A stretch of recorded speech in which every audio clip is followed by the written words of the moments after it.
With Christmas around the corner, Canadians who celebrate are quickly running out of time to find the perfect gift for their friends and family. And while there are plenty of lists out there for the top gifts of 2023, occasionally we come across suggestions for some unexpected gifts. While many of us are buying things from our favorite companies and stores, our next guest thinks that it might be better to think about buying a piece of the company rather than buying stuff from them. Joining us now to discuss if stocks are the perfect present this holiday season is Brendan Caldwell, Director at Caldwell Securities Ltd. Brendan, thank you for joining us on Forum Daily.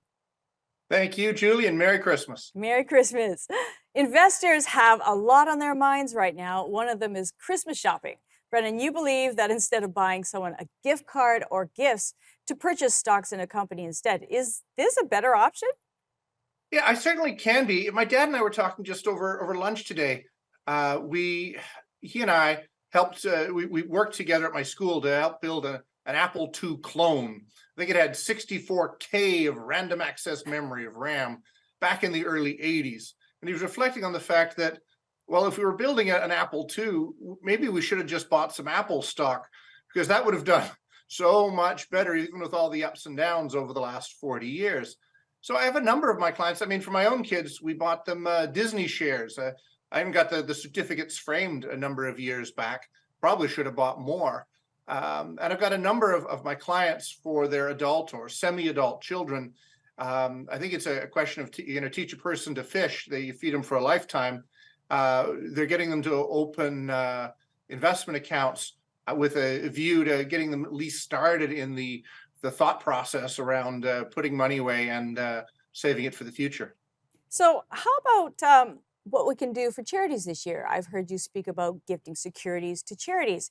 How is this done, and what is the benefit to investors?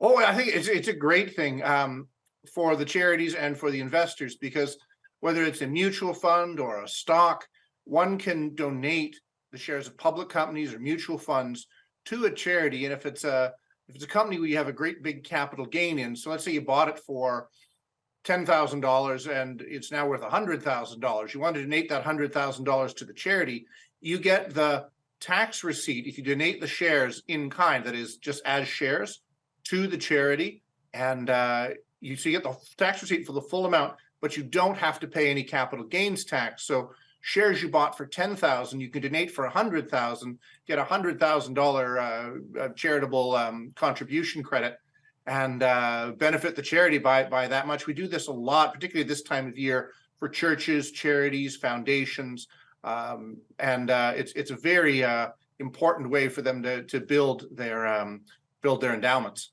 Are there different types of securities that we can donate? Yeah, and so stocks are the one that people use the most often. They tend to have the biggest swings and the biggest capital gains.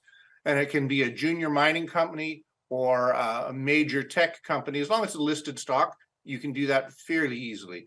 And mutual funds is another one that people do. So if you've owned a mutual fund for a long period of time and got a big accumulated capital gain, that's another one that can be used. So there's a number of different types, but those are without getting too far down the rabbit hole, the two most common.